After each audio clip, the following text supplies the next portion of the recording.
What's up? So Warren. So I applied to be a firefighter. This past couple months I've been training for it, doing a beep test every second day, getting ready for the physical. I passed the physical. They invited me to an interview on 2 days from then. I was going to be in Sydney doing workshops with high schools, so made the calls, made sure someone was there to cover me. People filled in to fill my gap. And I flew first thing in the morning on Thursday morning back to Melbourne and had my interview on Thursday. Did well in the interview, met a lot of good people, I'd prepped on the plane, I'd prepared scenarios of times I'd shown leadership, and I thought finally I'd had a job that I could have as a career but would support my music. I only got to work a couple days a week, I have good money for it, and it's in alignment with who I am and service and like knowing how to fucking save someone's life and getting the opportunity to do stuff like that. It was a great, perfect solution to my fucking money problem and to having a career or passion in music that doesn't promise anything. And I got an email yesterday saying that I'm not successful. I'm not going to go through with it. Like, I'm not getting the job. So I had to sit down yesterday and look at my partner in the eye and like tell her it's going to be another year of me making fuck all money and having to kind of use everything that I got to fund music shit.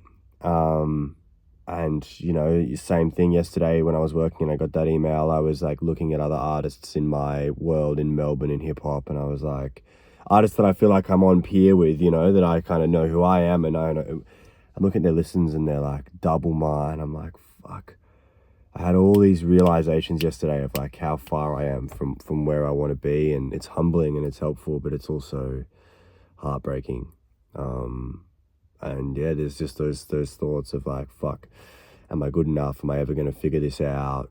Should I just give up? All those thoughts are there, And my whole family really wanted me to get this firefighting thing too. So when I was telling them and seeing the disappointment in their eyes and shit, yeah, man, and like, it comes off the back of going to South by Southwest, this music conference in Sydney, and paying my own way there and handing out, maybe 25 demos of my album in a way that no one else had done before with little tiny CDs, and like people could tap their phone on them and listen to the demos. And I've got the back end data, like 0 plays of my demo from that CD. So no one I handed it to tapped their phone on it and went to my fucking demo.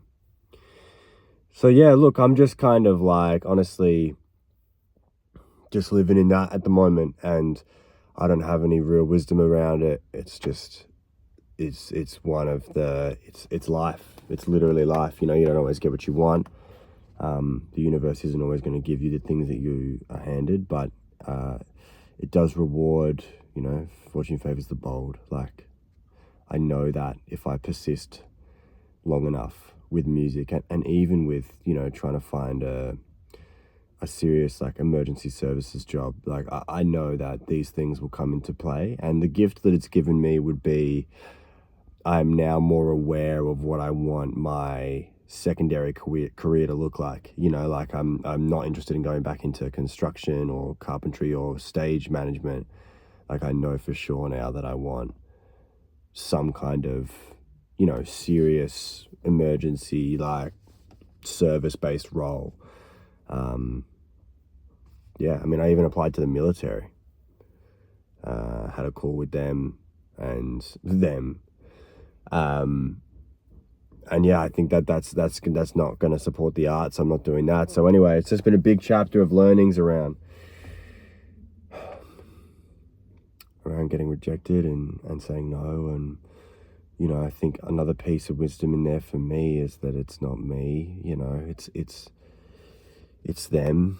Like, it's like I'm the same me regardless. Like, whatever I said wrong in the interview or whatever the other applicant had that I didn't have for firefighting is, whether if circumstances were to change and what I have to offer is what they would really want, then everything would change and I would feel elated right now. But my circumstances would be no different in terms of who I am as a soul and as a person and as Ethan. Same thing with the music. If I got lucky and someone really saw my potential at South by Southwest and wanted to, you know, distribute my album and then give me whatever in advance and help me kind of cover these like costs over Christmas and stuff, then I'd be over the fucking moon, and I'd feel like I'm on promised land. But it'd be the same me. So it's the same me. And yeah, I think it's just really the last thing I'll say to it is that hopefully it brings more of my life force energy into making my new album. Because to be honest, I'm making these videos, putting them on YouTube, posting to multiple accounts a day and shit, and it's like, you know, that's not really the needle mover. The needle mover is going to be dropping more music, right? And like getting a higher listenership. So yeah, hopefully this energy translates into more of that as well. Anyway, I'm going to keep these honest updates going through life as an artist, as I'm sure many of you can relate, and maybe someone out there can resonate with what I'm saying. And yeah, I put a major love and respect to anyone who's out there chasing their dream, trying to make it a reality. You know, those who walk on unpromised soil, like on an unbeaten path, by definition, are leaders and trailblazers. So peace be with you. Love, OM.